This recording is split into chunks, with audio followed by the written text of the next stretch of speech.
임대차법 때문에 전세가가 계속 오른다. 그리고 앞으로도 계속 오를 것이다. 맨날 공급 부족 타령하면서 전세가가 오른다. 민간 재건축 재개발을 활성화해서 공급을 늘려라. 그래야 전세가를 잡을 수 있다. 개소리 집어치워라. 지금 서초구발 전세가 상승 왜 일어나요? 이주 수요 때문이죠. 민간 재건축, 민간 재개발 많이 추진하면 많이 추진할수록 전세난은 더욱 심화된다. 임대주택 공급으로 막아야 되죠. 근데 임대주택은 죽어도 싫대요. 임대주택 엄청 많이 지어봐요. 갭투기가 성행을 할 수가 없지. 전세가를 올리질 못하는데. 갭투기가 성행하지 않으면은 집값 폭등은 일어나기 힘들다. 그럼에도 불구하고 맨날 공급 부족 이야기하면서 전세가가 오르고, 전세가가 오르니까 갭투기를 하거나 내 집 마련을 해라. 이런 식으로 이야기하는데 정말 큰일 날 소리죠.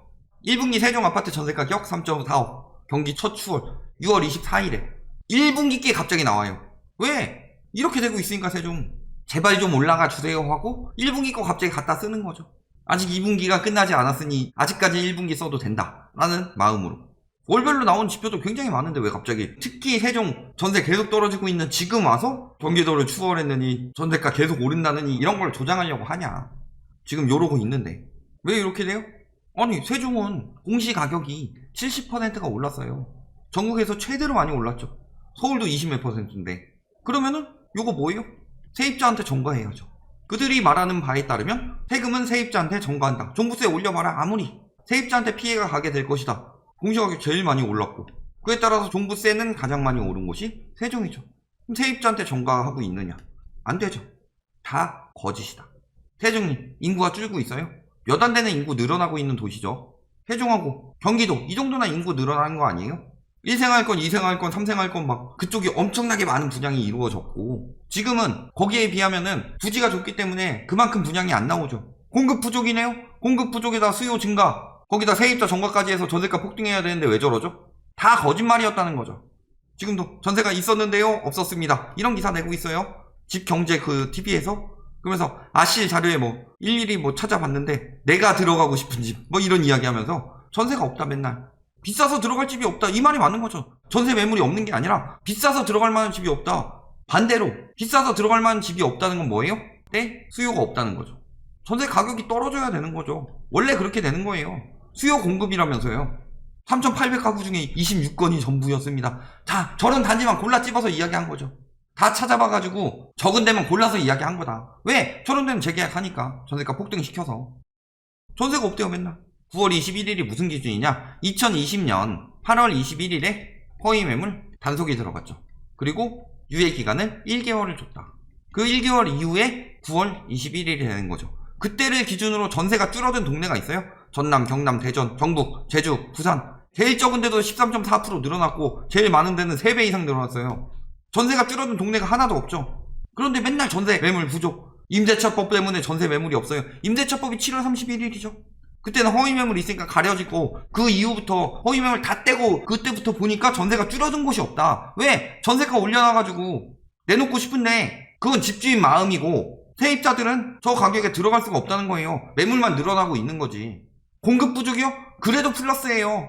100만 가구가 있는 도시가 있는데 매년 1만 가구씩 들어왔는데 내년에는 5천 가구 들어와요. 공급 부족이래요. 왜?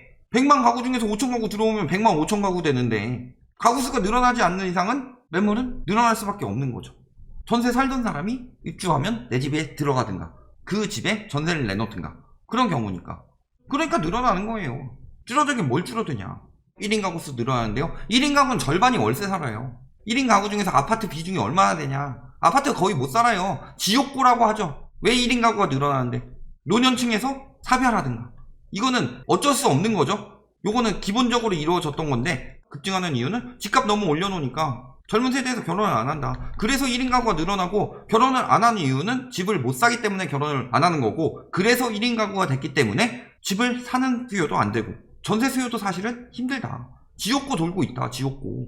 가구수 늘어난다고 집값 계속 올라간다고 개소리 집어치우라고 그래요. 왜 1인 가구가 늘어나고 왜 가구수가 늘어나는지에 대한 분석은 하나도 안 하고 문재인 정부가 등떠민 서울 전세 난민 급증. 임대차법 때문에 8월 전만 해도 서울로의 인구 유입이 증가하기도 했으나 지금은 매달 8,000명 이상이 서울을 벗어나고 있다. 임대차법 때문이다. 자, 그래서 행정안전부에서 뽑아봤습니다. 서울시 인구 증가. 요때 잠깐 증가했죠? 그리고 5월부터 하락폭이 커지다가 임대차법 시행하고 9월부터 오히려 안정되는 느낌이죠. 경기도도 이땐 줄었어요. 말도 안 되는 핑계 대고 있죠. 그 전에는 왜 줄었는데? 탈서울은 예전부터 계속 있었다. 집값 올라가면서부터. 문제는 집값 올라가고 전세가 올라가는 게 규제 때문이다? 말 같지도 않은 소리 집어치워라. 규제를 왜 하는데? 규제를 해서 뭘 줄이는 거예요? 수요를 줄이죠.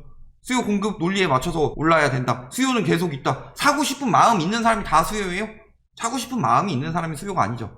마음 그리고 여력 두 개를 같이 갖춰야 수요가 되는 거죠.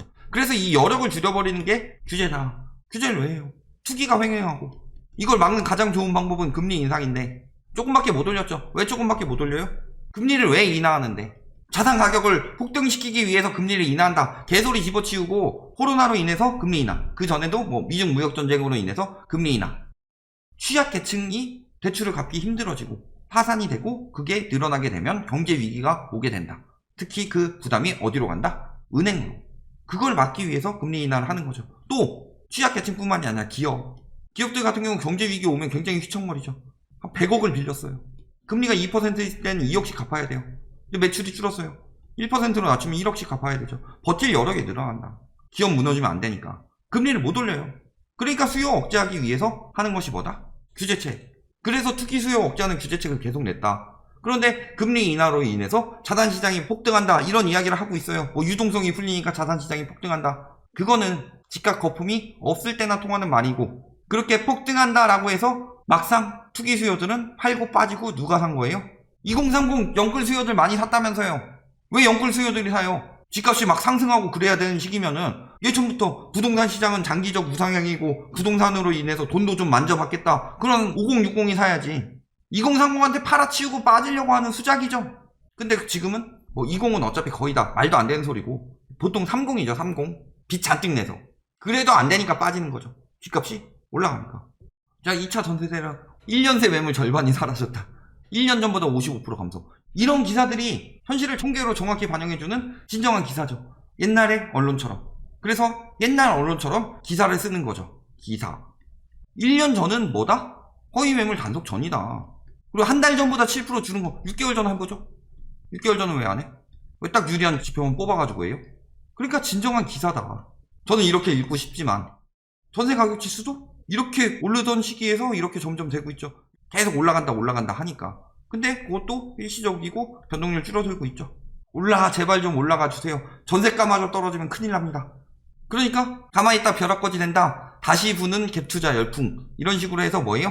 더 바보에게 매물을 넘기려고 한다.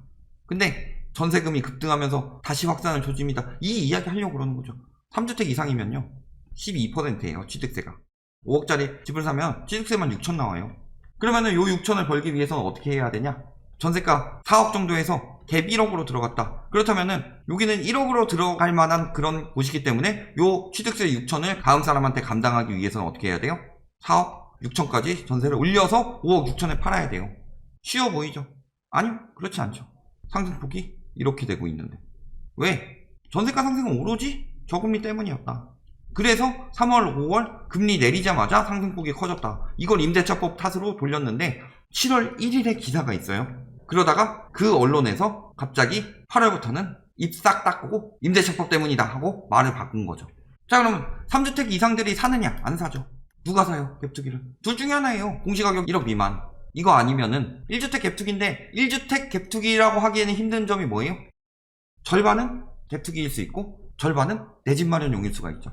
돈이 없으니까 집값은 계속 올라간다는데 더 오르면 사지도 못하고 그러니까 일단은 가진 돈 다 털어가지고 나머지 부분에 전세를 넣고 돈 모아서 나중에 집값 더 오르더라도 전세값은 내가 모아서 갚으면 되니까 그래서 그때쯤 들어가서 내 집 마련 완성하자 이런 사람들이지 무슨 갭투기 열풍이냐.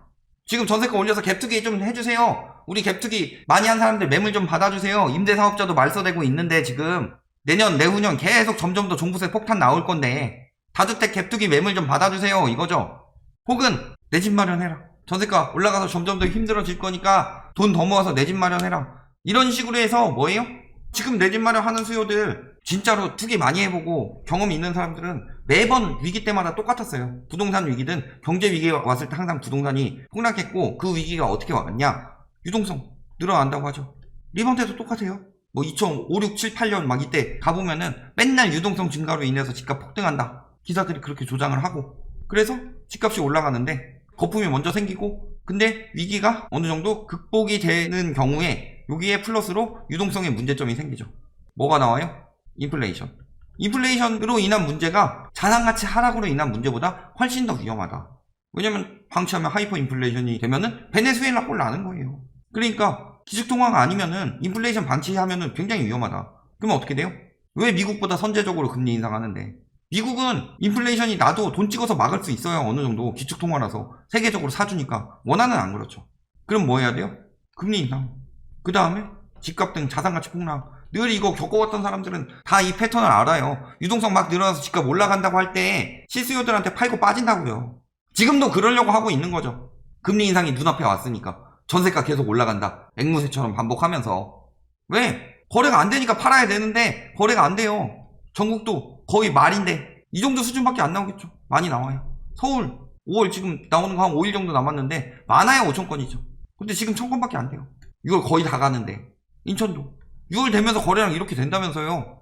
될 수가 없죠. 이때는 금리가 떨어지고 있는 중이었고, 요때까지. 그리고 요때부터 금리 인상됐다. 그런데도 불구하고 아직도 저금리 계속 이야기하면서 다 팔아서 여기까지 팔았으니까 이제 여력이 없는 거죠. 결론, 전세가 올라가니 내 집 마련하세요. 전세가 올라가니 갭 투기하세요.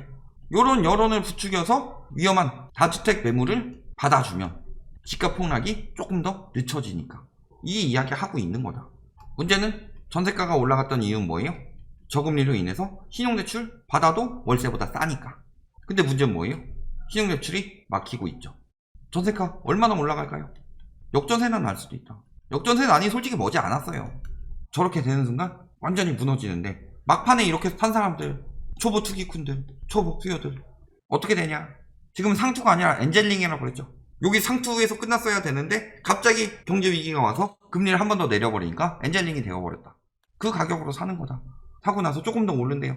조금 더 오를 수는 있죠. 조금 더 오르면 뭐예요? 그게 마지막인데 살 수 있는 수요가 없는데 가격이 중요한 게 아니라 내가 그 가격에 팔 수 있냐, 황금성을 봐라. 그럴 수 있는 사람이 없더라. 매우 위험하다. 여기까지 말씀드리겠습니다.